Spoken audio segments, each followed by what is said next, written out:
Esse é o podcast Vozes do Saber, eu sou o João Marcos e hoje aqui nós estamos com a professora Cida, muito conhecida na cidade, né, professora?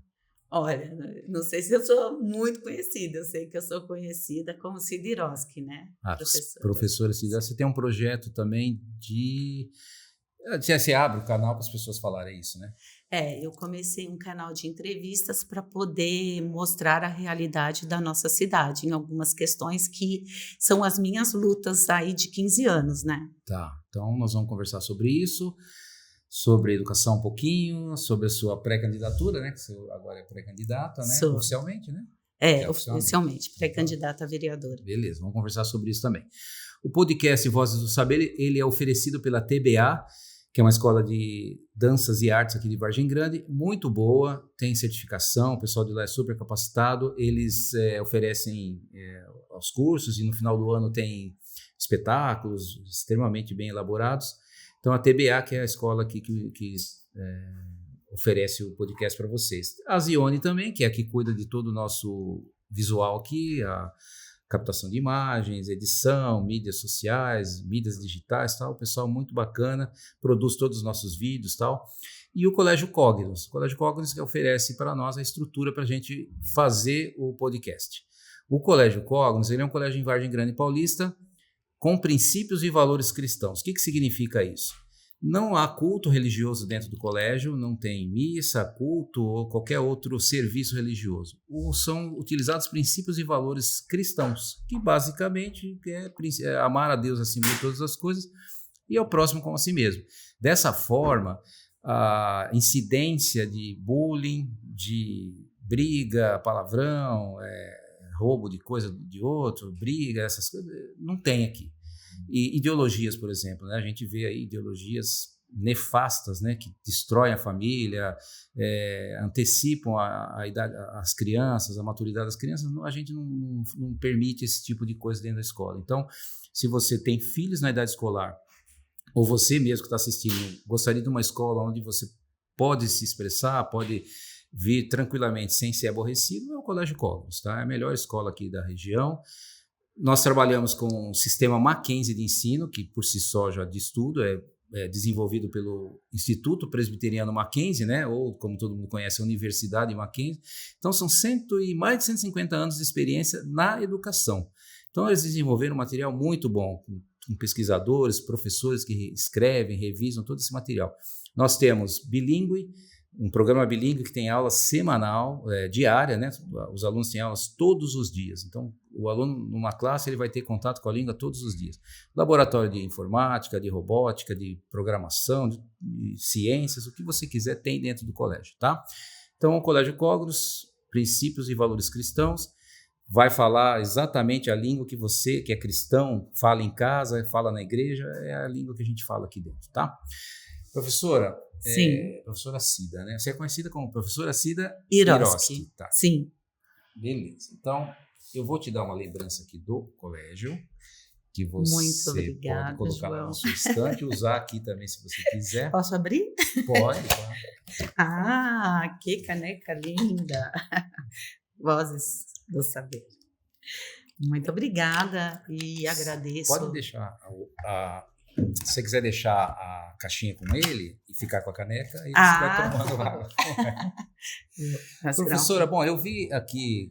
Primeiramente, eu quero agradecer novamente, reforçar aí a oportunidade, tá? Que vocês estão dando para a gente, porque é uma oportunidade da gente falar, né? Se apresentar para as pessoas, quem é a professora Cida Hiroski e as lutas que eu tenho feito aí durante todos esses anos, as lutas sociais. Então, muito obrigada. A senhora é aqui de Vargem Grande, nasceu aqui? Não, eu moro aqui há 22 anos. Tá. Eu moro no bairro do Tijuco Preto, no Los Alamos. E aí veio de São Paulo? De São Paulo. De São Paulo, né? Sim, morei 32 anos no Ipiranga. Se apaixonou por Vargem Grande? Sim, eu vim morar em Vargem Grande porque a empresa que meu marido trabalhava, ela veio para Cotia E aí nós nos apaixonamos pela cidade e escolhemos Vargem Grande e desde então meu marido vai 2 vezes por semana para São Paulo, ele é aposentado executivo, mas ele presta assessorias na área de vinhos, e aí a gente acabou realmente escolhendo a cidade para construir a nossa família. Mas aqui é bom mesmo, né? Sim. O clima é bom, tem bastante verde ainda, né?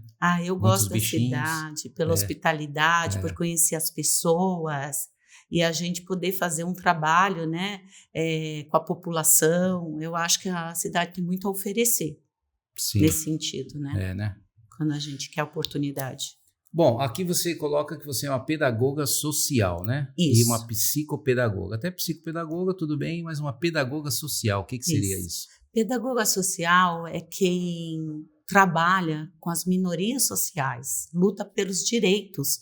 Por isso que eu fiz parte de muitos conselhos, como o Conselho da Educação, Conselho do Idoso, o Conselho da Juventude, que eu ajudei a constituir, pena que ele não saiu do papel, e inclusive o Conselho da Proteção Animal. Então, a gente, quando fala em pedagoga social, a gente atua diretamente nas comunidades de vulnerabilidade social. A gente traz um trabalho de ações socioeducativas. Eu fui durante 6 anos educadora social de um grupo de jovens na cidade, um programa de vulnerabilidade social e econômica. E a gente traz intervenções para transformar, né, e trazer autonomia, ajudar a família a trazer autonomia para poder gerar renda, para poder reconstruir a sua vida, a vida da família. Então, a gente trabalha com pessoas em situação de risco, pessoas em situação de rua, né, mulheres vítimas de violência. Então, essa arte de pessoas vulneráveis mesmo. Então, a pedagogia social ela vai trabalhar nesse sentido das pessoas terem autonomia. Mas o pedagoga social é um título, existe um curso, uma formação, Hoje já existe a formação, mas a pedagogia social ela vai muito pela experiência, porque ela é uma educação formal e informal. Então, por isso que quando eu atuo principalmente no terceiro setor, né? A gente trabalha com ações socioeducativas, mas já tem agora vindo formações para o pedagogo social, porque inclusive ele faz parte da assistência social. A equipe técnica da assistência social, que é um assistente social, que é um psicólogo social, hoje já tem um pedagogo social. E você faz parte ou não? Não, hoje eu estou realmente só na pré-campanha. Tá. E então, você falou que tem uns 10 anos, né, mais ou menos? 15 anos que eu sou da área social. Ok. E por que agora você resolveu se candidatar? Eu já fui candidata em 2016. Eu não fui eleita por 91 votos, né? E na época eu fui... Mas assim, eleito voto direto, não suplente, nada? Fiquei como suplente. Tá. Né? Fiquei como suplente na época. Na época, eu fui pela luta pelo jovem, porque eu fiz 6 a 7 anos no governo do Roberto Rocha, educadora social de um programa, chamava Programação Jovem. Esse programa, ele atendia cerca de 240 jovens, e ali começou a minha luta. Por quê? Porque a gente tem a lei do jovem aprendiz, mas a cidade não contratava os jovens aprendizes aqui. E aí eu, em conjunto com a doutora Maria Júlia, na época promotora, nós resolvemos fazer a lei ser aplicada pelas empresas. E aí começou, né, essa luta, veio o Senai, veio o Senac na época, fui buscar a NURAP, que era uma certificadora, porque o jovem ele tem que sair daqui e ele tem que ir em outra cidade fazer essa certificação, né? Então ele tem que ir para Raposo Tavares, muitas vezes para Osasco, muitas vezes para Santo Amaro, que é onde fica a NURAP. NURAP, o que seria? Ela é uma ONG certificadora de jovens aprendizes, né?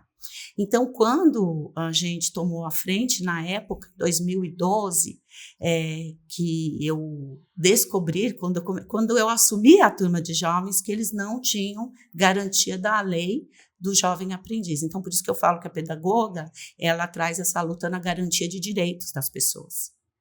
Então, aí eu resolvi, em 2016, ser candidata a vereadora para representar os jovens, apesar de não ser jovem, né? Mas é que o jovem é difícil se representar, né? Ainda está meio jovem. A gente precisa fazer essa construção de lideranças, né? Sim. Então... Vem cá, referente ao jovem aprendiz, né? Sim. As empresas são obrigadas a contratar o jovem. Tem uma cota, né? Tem. O lucro real e tal. Sim. Eles têm que contratar baseado no número de funcionários, etc. Exatamente.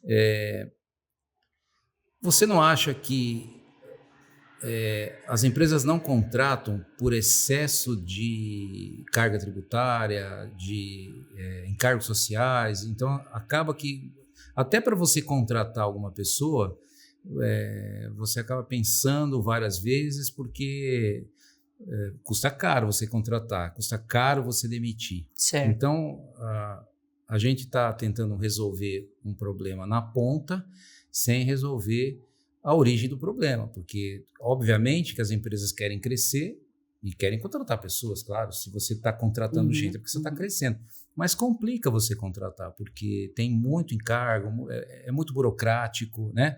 Então, ao invés da gente atacar na ponta, o certo não seria a gente atacar na origem e tentar facilitar a vida das empresas, para que elas consigam crescer e contratar mais pessoas e ter facilidade para contratar, facilidade para demitir também. Se a pessoa não está realizando, demite. Se ela está bem, você contrata, né? Mantém na empresa. Mas a lei existe, e ela existe há muitos anos, para dar oportunidade para o jovem que não tem experiência, porque o que acontece? O jovem, ele vai procurar emprego, primeira coisa que falam, qual a sua experiência? Então, o jovem aprendiz, ele se torna essa oportunidade. E a lei também tem que ser cumprida. Inclusive, aqui no município, foi determinado, né, no fórum que eu participei e que foi convocado as empresas para estar fazendo essas contratações. Na época, foram todas convocadas, foi a Ferret, na época, a J. Serrano, nem todas. Nem está mais aí, né, Ferret? Né? Não, nem está. Mas ela contratou muitos jovens na época, ela deu muitas oportunidades. E aí, o que acontece? Esse jovem, ele tem que ter essa oportunidade, porque senão ele não vai ser contratado. Inclusive, na época, a lei, ela garantiu que o jovem, ele seja munícipe de Vargem Grande Paulista. E por que ela exigiu que o jovem contratado seja munícipe? Porque o jovem de Vargem Grande, ele tem poucas oportunidades, ele não tem uma faculdade, ele tem uma sala de ETEC hoje aqui na cidade, que tem 14 alunos de 40, só sobraram 14. Por quê?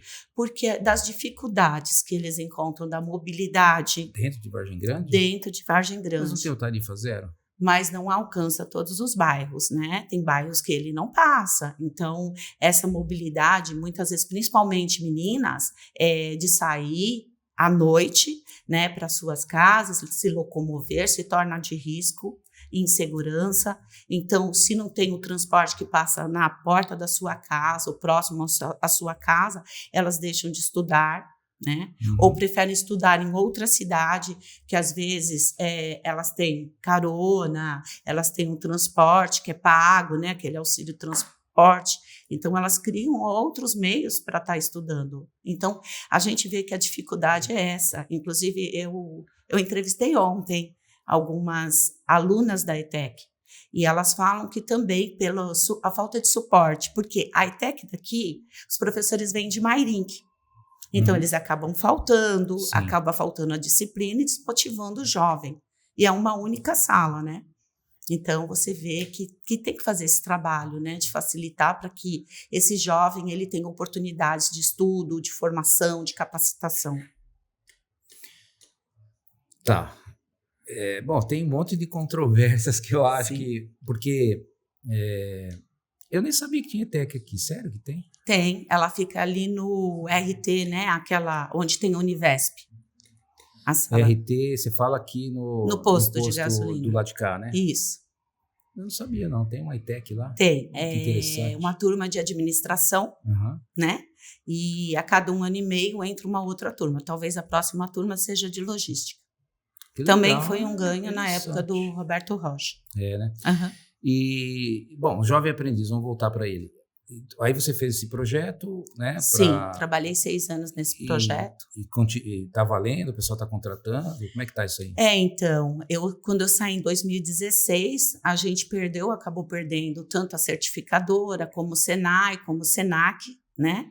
E hoje algumas empresas contratam jovem aprendiz, mas não tanto, né?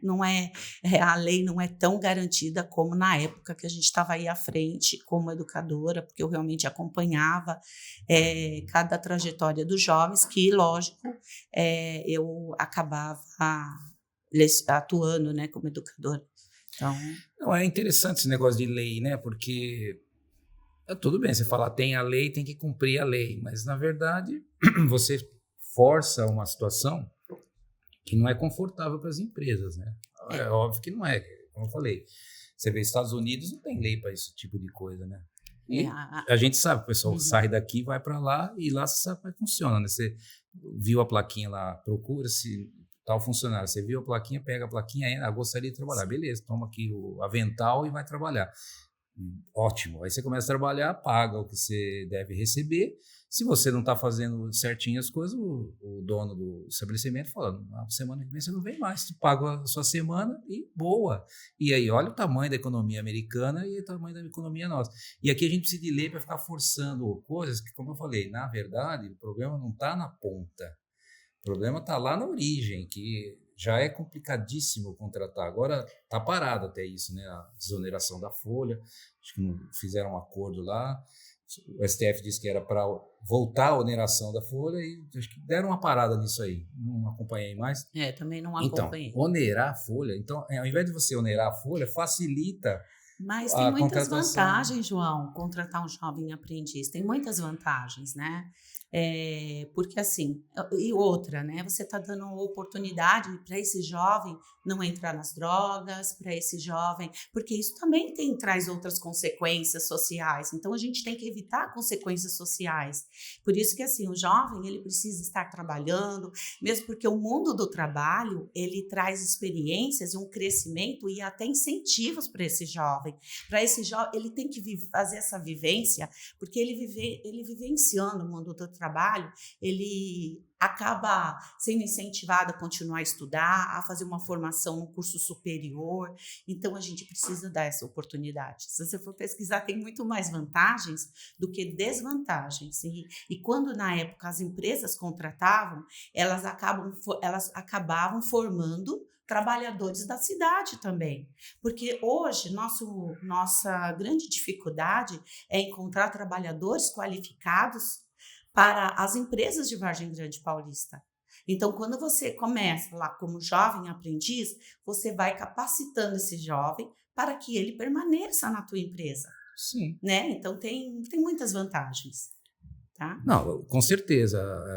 Assim, as empresas, eu imagino, né? No contrato não é porque não quer. Né? Se você está crescendo, você vai ter que contratar, não tem jeito. Mas existe tanto entrave burocrático para você contratar alguém. Até você, inclusive, fala aqui numa postagem sua lá. Sim. Sobre, quer ver? Isso aí. Muitos me perguntam quais as minhas qualificações, tal. Desde 2000 eu venho desenvolvendo tal. Direito, você vem defendendo direito das mulheres, direito do autismo, direito das mães que têm filho autista, direito dos jovens, direito das crianças, direito dos adolescentes, direito de ter infraestrutura de mobilidade urbana, direito dos idosos, até de animal, até proteção e defesa animal. Não, eu acho fantástico. Eu posso falar um pouquinho de cada uma? Então, Sim, não, você já vai falar, mas assim, a gente tem muito direito, entende? Todo mundo tem direito. Temos também deveres, né, João? Temos deveres. Sabe qual é o maior dever nosso? Maior? Pagar imposto. Esse não paga para você ver. Mas... os seus direitos não vêm. Então, assim, a gente tem uma política que é vendida para as pessoas, eu vou te dar todos os direitos. Mas não existe almoço de graça, alguém tem que pagar esses direitos que você tem. Então, você tem direito à educação, que não tem. Você tem direito à saúde, que não tem. Você tem direito à segurança, que não tem. Você tem direito à água encanada, esgoto, custa.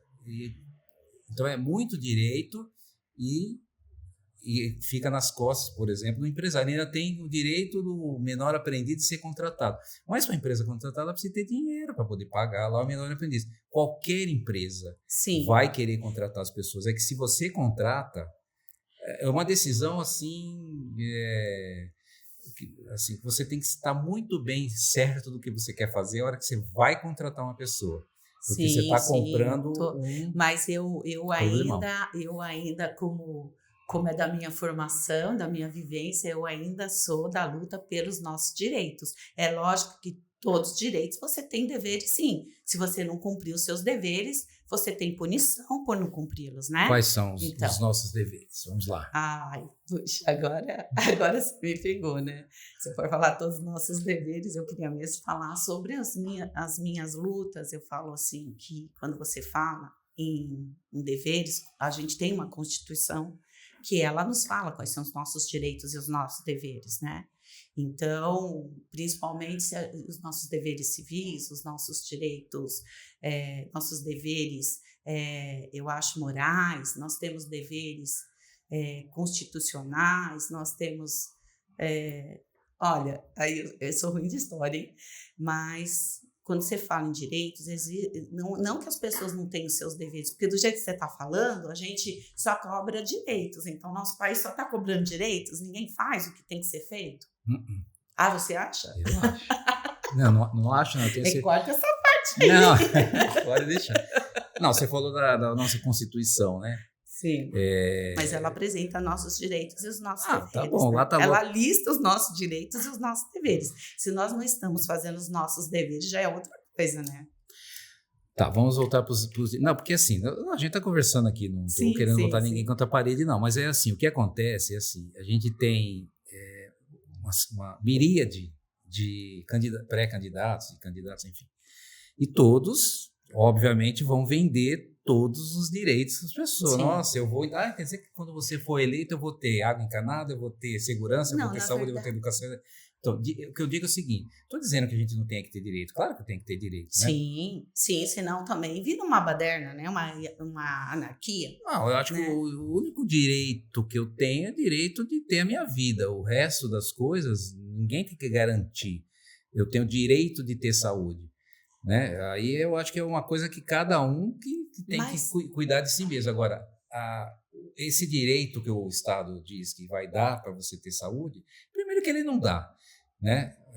Assim, a maioria das pessoas não vai lá até vai numa emergência, assim, mas quem pode não vai no posto de saúde, quem pode não vai no hospital público, ele vai... Não vai porque não tem qualidade do serviço. Então, mas não é um direito. Mas a gente paga impostos e se o nosso dinheiro, o dinheiro dos nossos impostos, eles fossem bem gastos, né? Se tivesse essa... Começa aí. Eu acho que no nosso país, aí você vai falar de país... vamos falar de cidade mesmo. É um micro-país. Tá. Então, se formos falar de cidade, eu acho que se o nosso dinheiro, dos nossos impostos, essa arrecadação, ela fosse gasta de forma consciente, atendendo às necessidades da população, comparando com outras cidades que eu já visitei, a gente teria, assim, os nossos direitos garantidos, né? A gente estaria uma cidade melhor. Eu fui em Piedade, eu fui fazer um comparativo que eu fui em outras cidades. Eu fui em uma cidade parecida com a nossa em questão de população e também quando fala que aqui é uma cidade dormitório. Então, vamos lá. Lá Sim. é 3 ou 4 vezes mais zona rural. Piedade, né? Piedade. Então, você vai falar que também não é uma cidade, que são empresas que trazem uma arrecadação ou que gera essa renda, né? Essa renda para a cidade. E aí, eles têm o mesmo número de habitantes. Só que os serviços deles são muito melhores do que os nossos. Em termos de que você fala? Então, eu fui conhecer assistência social. Lá tem um prédio do Fundo Social, onde tem as oficinas, onde tem o Senai. Eu fui conhecer, tem um CRAS itinerante, o trabalho deles da assistência social. Eu posso fazer esse comparativo, porque eu estive 6 anos na assistência social daqui da Vargem Grande. É um trabalho muito superior. Em termos de garantir os direitos das famílias, trabalhar o acompanhamento, fazer o acompanhamento familiar, trazer esta família para que ela possa sair da vulnerabilidade, fazer um trabalho que essa família ela tenha autonomia, né? Então, gera renda para essas famílias, tem banco de alimentos. Fui também conhecer a questão da causa animal, porque você até me perguntou, sim, eu sou defensora da causa animal, porque eu ajudei há 6 anos a trazer uma ONG para a cidade. Eu entrei na causa animal porque eu fui convidada, né?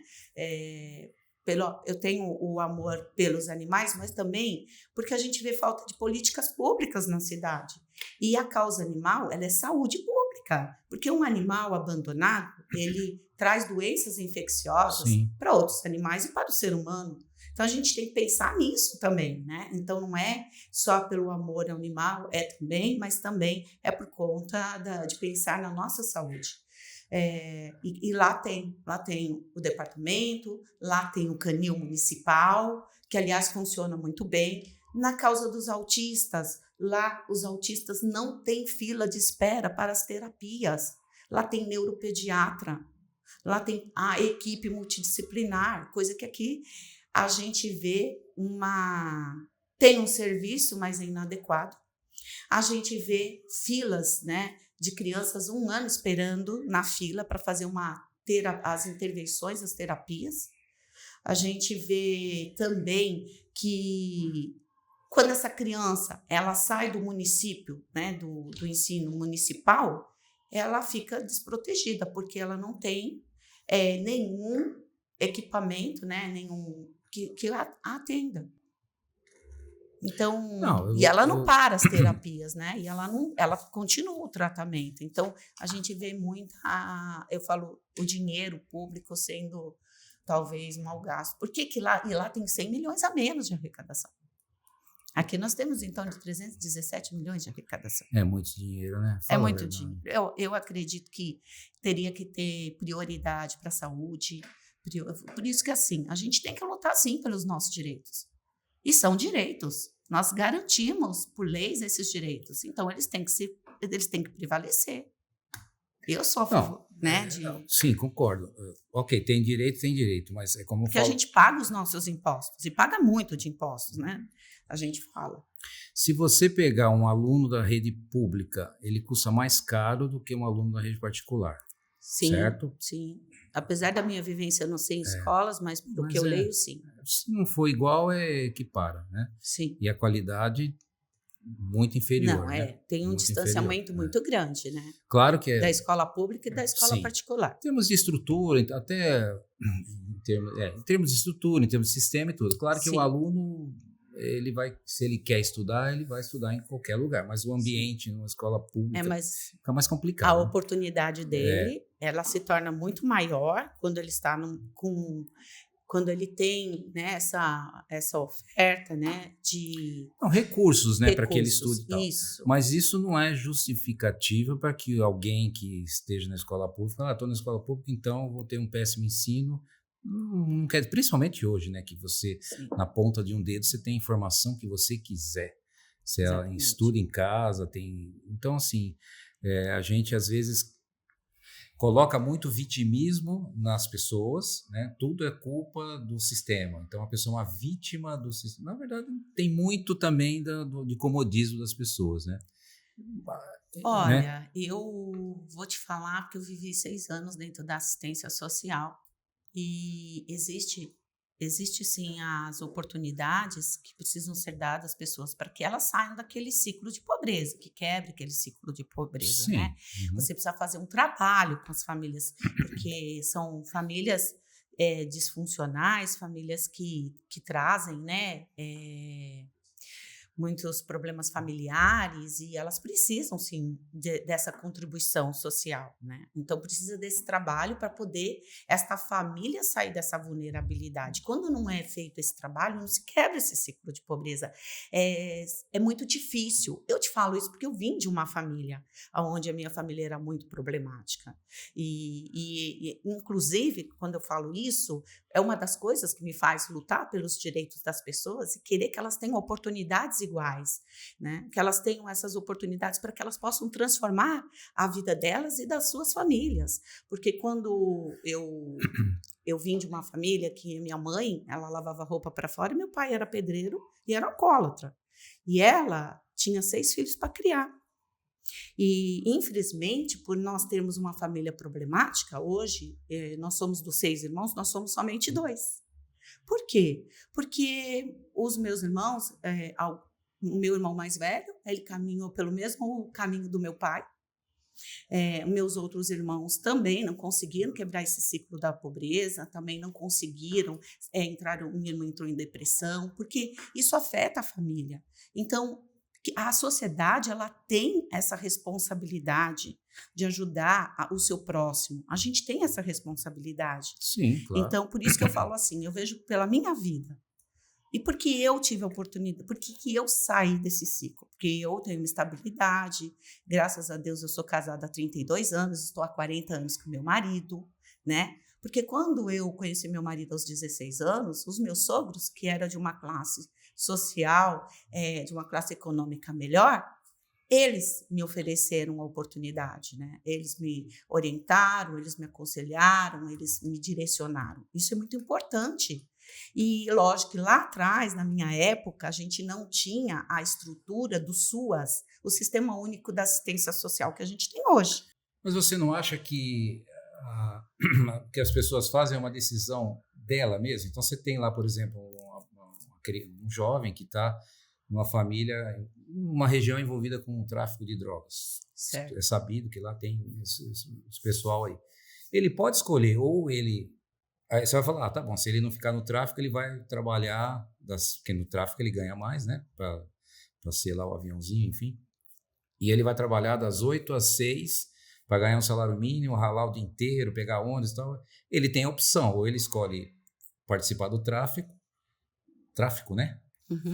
Ou ele escolhe fazer lá o emprego duro, né? Chato, mas é ele que escolhe. Ele não pode, ninguém pode chegar, ou ele mesmo dizer, não, eu escolhi porque eu nasci aqui. Não, você tem uma escolha na sua mão, ou na sua frente, ou você escolhe um lado, a maioria, obviamente, escolhe o lado mais fácil, né? Que é, apesar do resultado muitas vezes ser catastrófico, mas ele escolhe ir para as drogas. Então, complicado isso aí. Então, na minha visão, as pessoas tomam decisões porque elas acham que é mais vantajoso, mesmo que o ambiente em volta delas seja ruim. Porque tem gente que está nesse ambiente e sai desse ambiente, porque ele vê que aquele não é para ele, ele vai lá, vai trabalhar no empreguinho das 8 às 6, vai ralar, aí estuda, faz um cursinho lá no YouTube, compra um cursinho de R$30 por mês e vai e chega. Quantas histórias a gente vê de gente que estava nessa situação e saiu? Então, a gente sempre acaba tratando na ponta, né? Quando, na verdade, é uma escolha que a pessoa tem que fazer. Mas né? a gente escolhe as situações, mas a maioria das vezes a gente é jogada nas situações. Porque quando você fala que as pessoas elas escolhem, vamos supor que você põe uma situação, uma criança, um jovem, né, com necessidade, passando fome, vendo a sua família com necessidades, ele é empurrado muitas vezes, né? Por isso que a palavra é prevenção. O que a gente tem que fazer é a prevenção. Quando a gente faz prevenção, faz um trabalho sério social, a gente está prevenindo que esta pessoa seja empurrada para essa situação. Por isso que é importante o trabalho social. Então, por isso que eu falo que a pedagoga social ela faz intervenção. Quando eu assumi o programa de jovens, o que eu tentei trazer? Então, a gente trabalhava de forma conscientização, né, conscientizá-los desses caminhos que você fala, né, do que traz as consequências, né, das drogas, do álcool, né, de algumas escolhas que, como você está falando, então tem as escolhas certas e erradas, mas esse jovem, muitas vezes, ele é jogado nessas escolhas erradas, porque ele não tem oportunidade. Eu escutava muito isso. O jovem, ele não trabalha porque ele não quer. O jovem, ele não faz isso porque ele não quer. Não. Ele não trabalha porque não dá uma oportunidade. Ele chega numa empresa, a empresa fecha a porta porque ele não tem experiência. Então, na maioria das vezes, João, as pessoas precisam sim desse trabalho hoje e muito intensificado. A prevenção tem que ser intensificada. Porque quando você traz... Por que a gente faz um tema de drogas? para prevenir, para falar as consequências, né? Sim. Mas se você deixar ele no meio, é que o meio, ele induz muitas vezes a gente a fazer algo que não era nem nossa escolha. Então, eu vejo essas minorias sociais passando por isso. As pessoas de vulnerabilidade, quando elas não têm escolha, porque elas ficam sem escolhas. Pode parecer que não, mas eu vou te falar de uma situação. Vamos nos colocar no lugar de uma mãe que ela tem um filho deficiente. E essa mãe, ao saber que tem um filho deficiente, o marido a abandonou. Certo. Ok? Uhum. E aí o marido, ele não paga a pensão. Qual a alternativa que essa mãe tem? Bom, Né? se ela tiver família, ela vai procurar família. Mas vamos supor que ela não tem. Se ela tiver uma rede de apoio. Sim, uma rede Se de ela apoio. não tem uma rede de apoio, e a rede de apoio é por um certo tempo.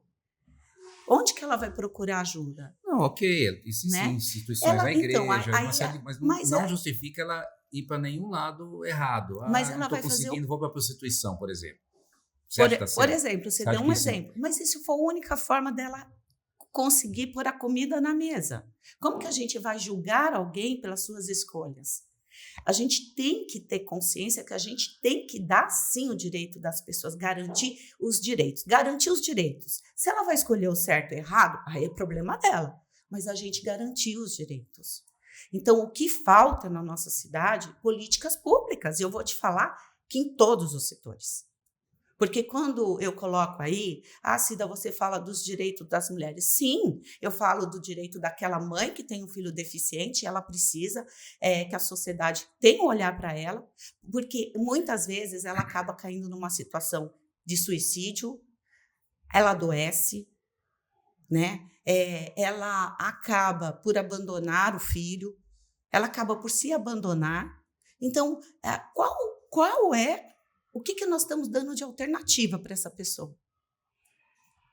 Então, por isso que, assim, tem que sim garantir os direitos, primeiro, das pessoas, para que elas tenham escolha. Ok, então os direitos que a pessoa teria, quais são exatamente? Das mulheres? Não, não vamos rotular mulher, Tá. ou homem, ou cachorro. Tá. Né? Os direitos Os são direitos as dos políticas seres humanos. públicas. Os direitos são as políticas públicas, são as leis que garantem que essas pessoas vão ter acesso, vão ter lazer, vão ter cultura, vão ter trabalho, vai ter a igualdade, né? São os direitos delas. Então, vai ter saúde, vai ter educação. A minha questão é a seguinte. E políticas públicas para garantir tudo isso com qualidade. Se você tem serviços de o qualidade. direito para alguma coisa, alguém tem que dar esse direito. Por que se a pessoa tem direito, eu tenho que garantir o direito da pessoa? Eu não estou dizendo que as pessoas não têm que ser felizes, nem têm que ter saúde. Não é isso que eu estou dizendo. O problema é que quando você cria leis e obriga outra pessoa, a pessoa a ter direitos, e obriga alguém a suprir aquele direito, está errado. Entendeu? Mas são leis? Não. São conquistas, João. São conquistas, né? Nós conquistamos esses direitos através de lutas. Então, mas é isso que eu estou falando. De representatividade, né? Sim, o problema todo está no fato de que criou-se o direito. Então, eu tenho o direito a ter saúde. Ok, você tem direito a ter saúde, então você vai ficar parado aqui, sentado, esperando alguém fornecer saúde para você? Não. O problema do Estado, do papai, Estado que eu costumo falar, é justamente isso daí.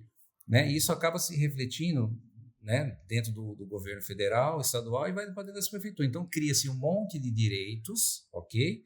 E alguém tem que garantir esses direitos. Então, você, por exemplo, no caso você ou qualquer outro pré-candidato, ou até quem está no poder, ele é obrigado a oferecer uma coisa para outra pessoa que, vamos dizer assim, às vezes ele não tem recurso para fazer aquilo e a pessoa tem direito. Eu não posso garantir, eu não posso dar um direito para a pessoa que alguém tem que ser responsável por garantir aquele direito. Isso é um paradoxo. Tudo bem, tem a lei, mas é um paradoxo. Não, mas na verdade, quando a gente fala de políticas públicas, elas são pautadas já no orçamento, certo? Ninguém está oferecendo aquilo que não possa cumprir. Então, por que não se cumpre? A pergunta é, por que o dinheiro ele é bem gasto? Você está no orçamento, não então, é? Então, aí se está no orçamento e não gastou, alguém desviou para algum canto. Aí tem um tribunal de contas. Não, eu não estou falando nada de ninguém, porque tem um orçamento. É o que todo mundo fala, tem um orçamento. Então, tem os direitos que tem que ser garantido naquele orçamento. Sim. Tem um orçamento que você falou de 320 milhões. 317 milhões em torno. 317 milhões, a gente deveria ter escolas limpas, arrumadas, com porta nos banheiros, né? Saúde de qualidade, ruas asfaltadas. Eu vi até aqui várias pautas do pessoal, né, que você entrevistou, e suas mesmo, que você foi lá nos bairros, é asfalto, né? Isso. Inclusive asfalto de qualidade, não a nata em cima. Exatamente. Né? Então, dinheiro tem. Né? Aí a gente sabe também que tem a questão dos cabides, né? Porque está cheio de gente na administração pública que encarece o custo. Secretarias aí que foram abertas, né?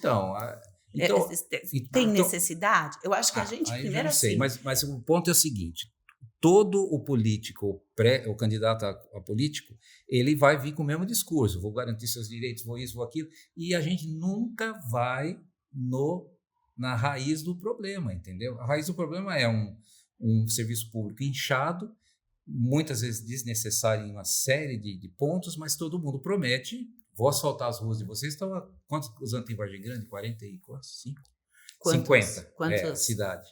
50 anos. É isso, né? 43? Acho que é mais. Vai fazer acho que 43. 43?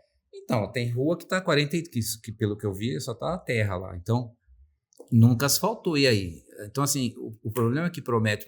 Mas não é o direito? A pessoa não paga o IPTU dela? Ela não tem o direito ao asfalto? Sim. Ela tem. E por que se ela tem direito, por que ela vai deixar de cobrar? E por que não é obrigatório o governo municipal fazer? Não, mas claro que é obrigatório. Então é aí que está. Quando a gente fala garantias de direitos, são as políticas públicas, porque todos nós pagamos os nossos impostos. Então, se eu pago o meu imposto, eu quero chegar, sim, lá no PA e ser atendida. E quero um serviço de qualidade. Sim. Quando você vai no seu convênio, você tem lá o seu convênio, você não quer chegar lá e ser atendido e ter qualidade? Na verdade, é a mesma coisa, na verdade, lá, eu não preciso nem de querer. Não é porque é um serviço atendem, público, entendeu? que ele precisa ser de má qualidade.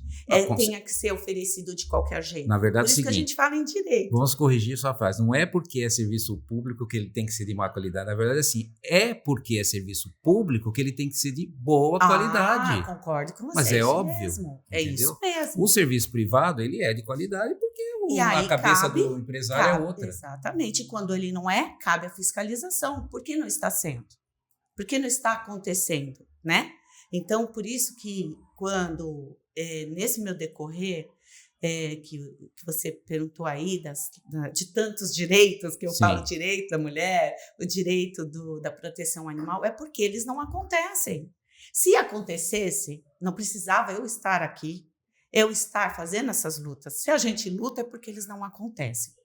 Então, eu não estou querendo nada mais quando você fala, mas qualquer pré-candidato vai prometer. Eu não sei o que os outros vão prometer. Não, todos né? vão cair na real. Todo mundo vem aqui e promete. Ou vai na televisão. Eu, na verdade... Meu projeto é fazer... Então, meu projeto é arborizar a cidade. Na verdade, eu não estou fazendo promessas. Na verdade, eu tenho causas que eu realmente trouxe algumas intervenções, algumas soluções para amenizar o que a política pública, o poder público não faz.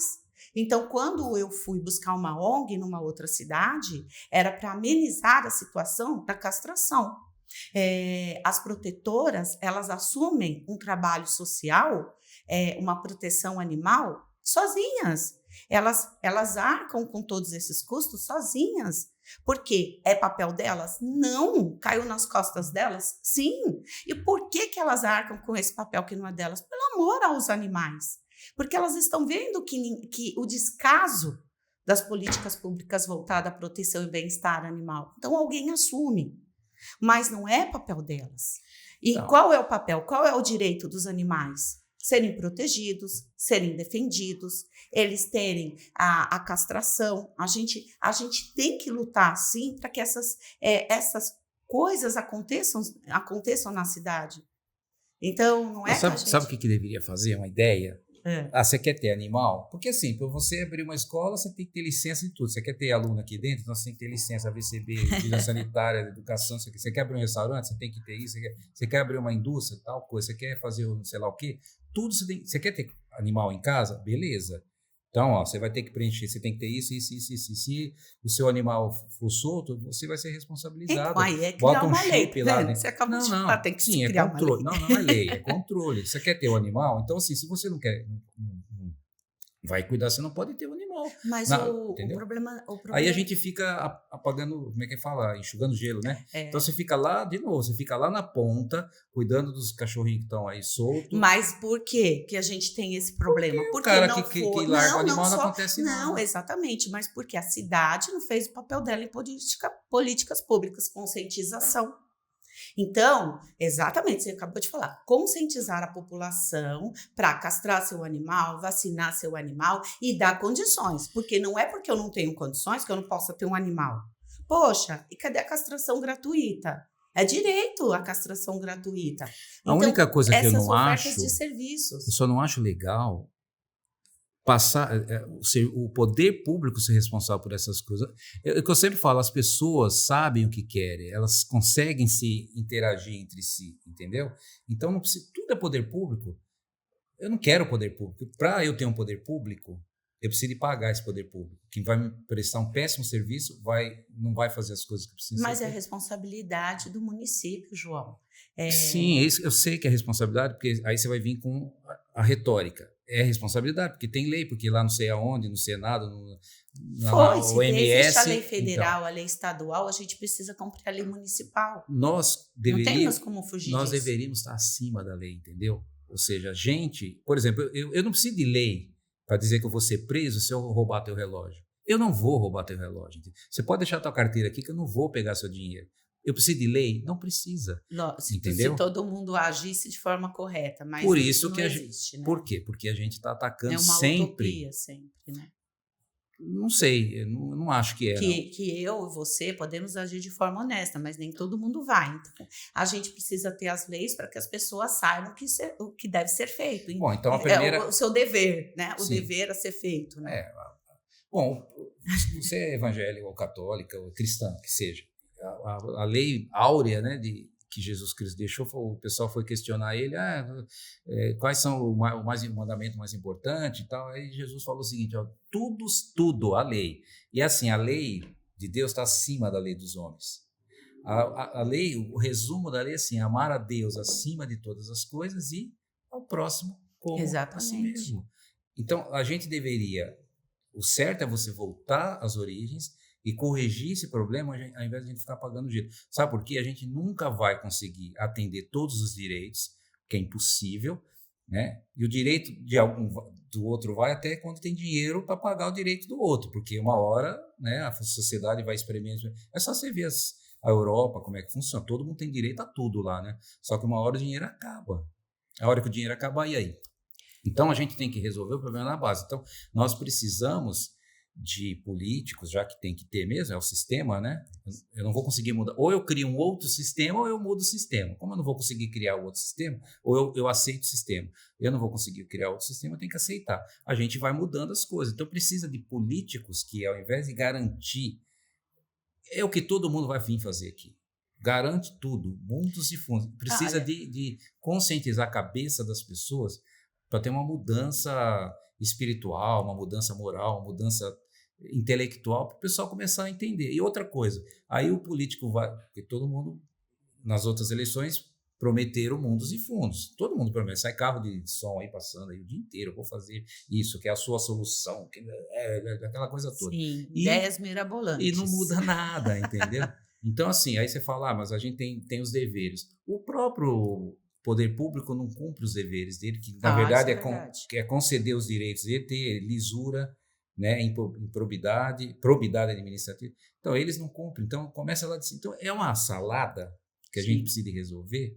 Ok, eu acho que você está indo no caminho, mas eu gostaria, como eleitor, de ver aqui candidatos, pré-candidatos, enfim, que tentasse mudar esse histórico de coisa, porque todo mundo vai prometer. Eu vi suas entrevistas, é legal, o pessoal vai lá, reclama, não tem asfalto, faz não sei quantos anos que a gente está aqui sem asfalto. A menina lá também disse que não tinha emprego, né, que está faltando emprego e tal, mas assim, sinceramente, é difícil você, não precisa de lei para emprego, entendeu? Basta que o governo tire a mão de cima e deixa que a sociedade se acerte. Não precisa de leis para ter emprego, mas a gente precisa dar abertura para as empresas virem se instalar, dar condições para isso, para que elas se instalem, sim, né?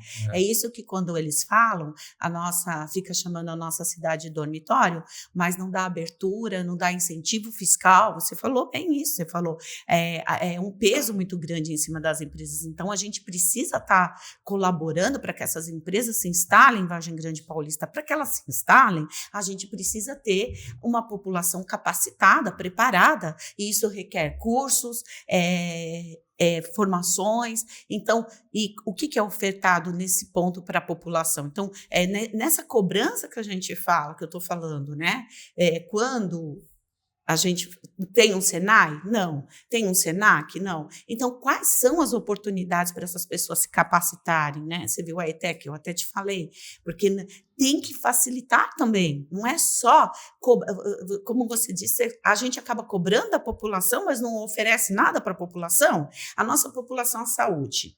Vamos dar um exemplo da saúde, né? Ela tem que sair daqui para ir fazer um exame, uma mamografia, uma mulher. Isso é um absurdo. Ela sai daqui para fazer uma mamografia numa outra cidade. Tudo a gente pede emprestado outra cidade. Sim. Ela vai para um Taboão.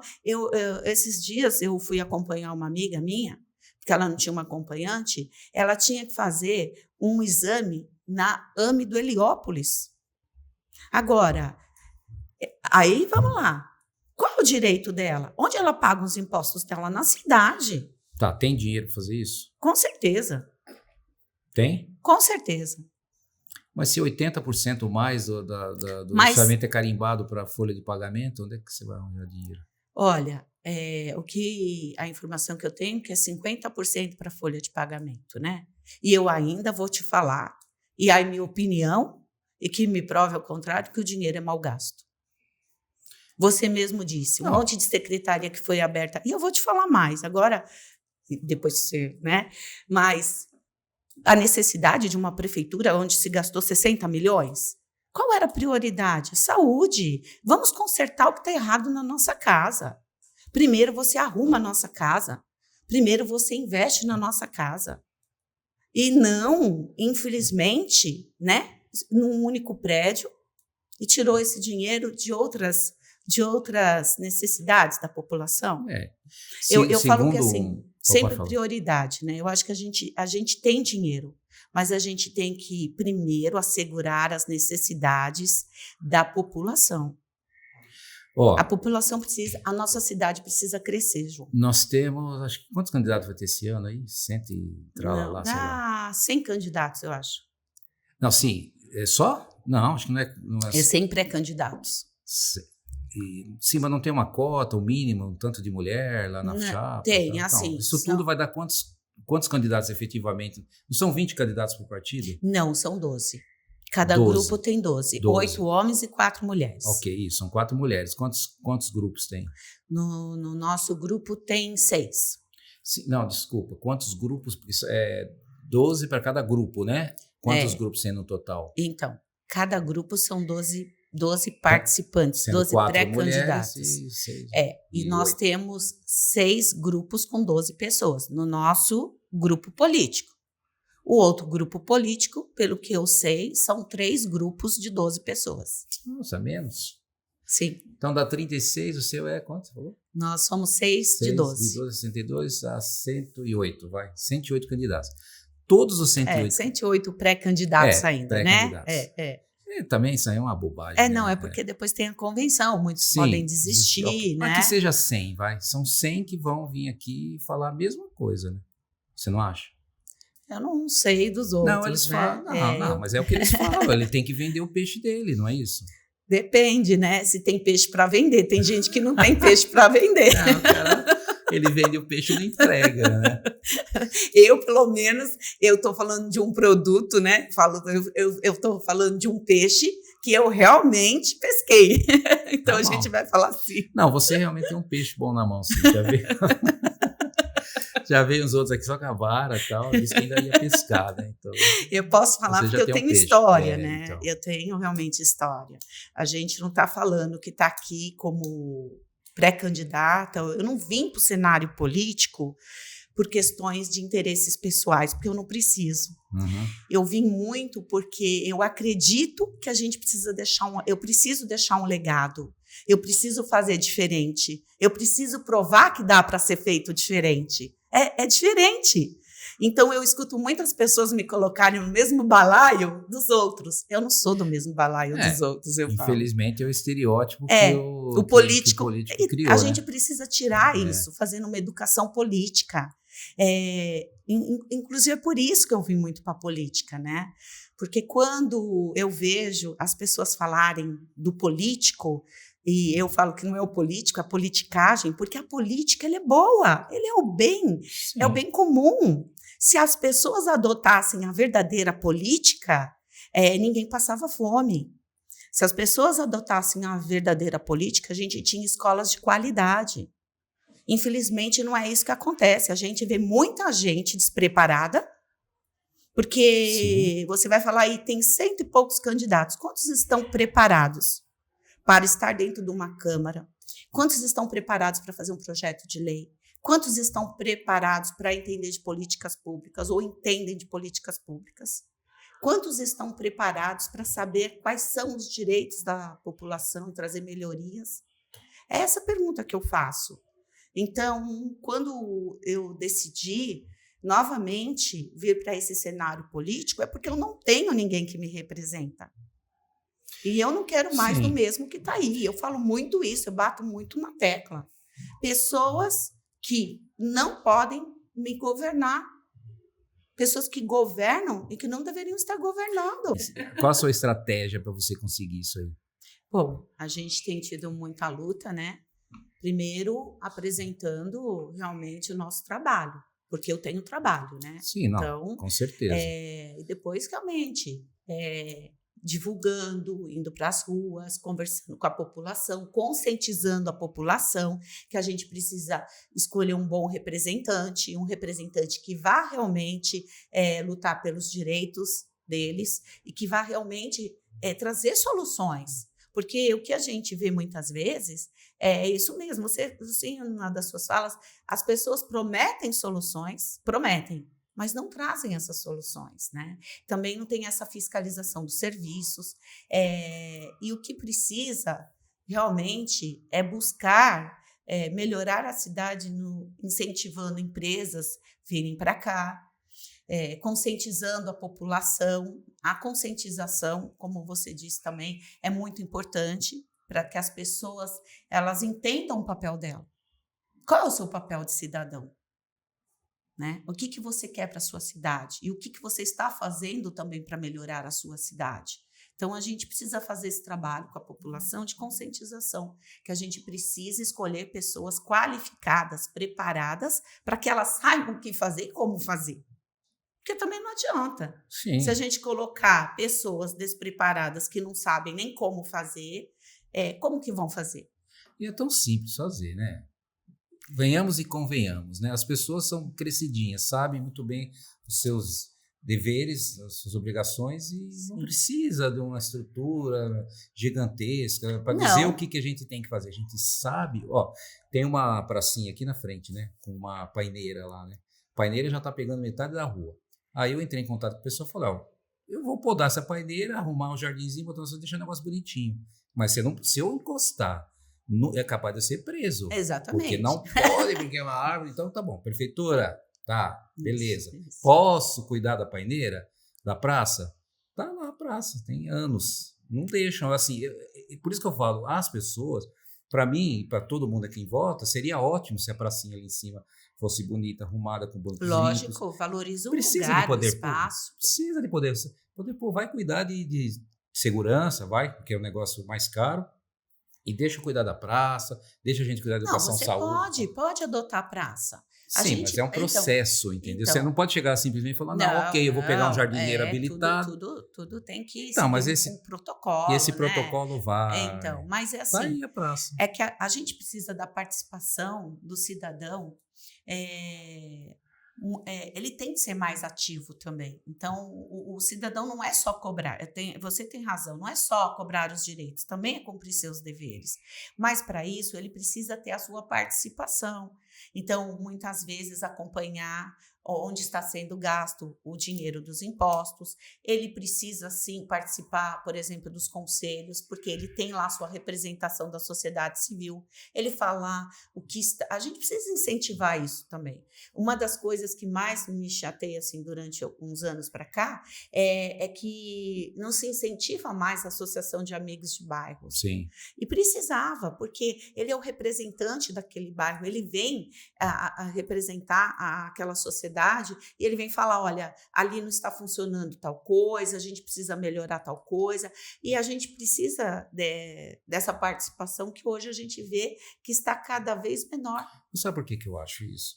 Porque, assim, o povo, você, qualquer pessoa, está tão cansado dos desmandos dos governos, do serviço público, do descaso, da roubalheira, da corrupção, de tudo, que já ninguém mais está mais aí para nada, entendeu? Então deixa o barco rolar. Por isso que eu falo, quanto menos governo, melhor. A sociedade pode se resolver na associação de bairro sem problema nenhum. Eles mesmo ali no quarteirão se resolvem, entendeu? Mas tem muitos serviços que não tem como, não, né? O que não tem, ok. Aí você elege alguém para resolver isso para você. Mas no resto, então o pessoal parou de...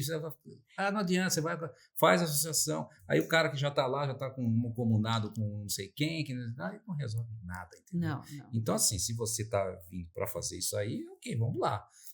Você precisa aí de fazer com esses 99 votinhos espalhados por aí. Nós estamos criando bastante estratégias, né, para poder estar presente nos bairros, conversando com a população, que eu acho que esse é o ponto principal, que as pessoas nos conheçam o nosso trabalho, que elas entendam que o nosso interesse ele não é um interesse pessoal, né?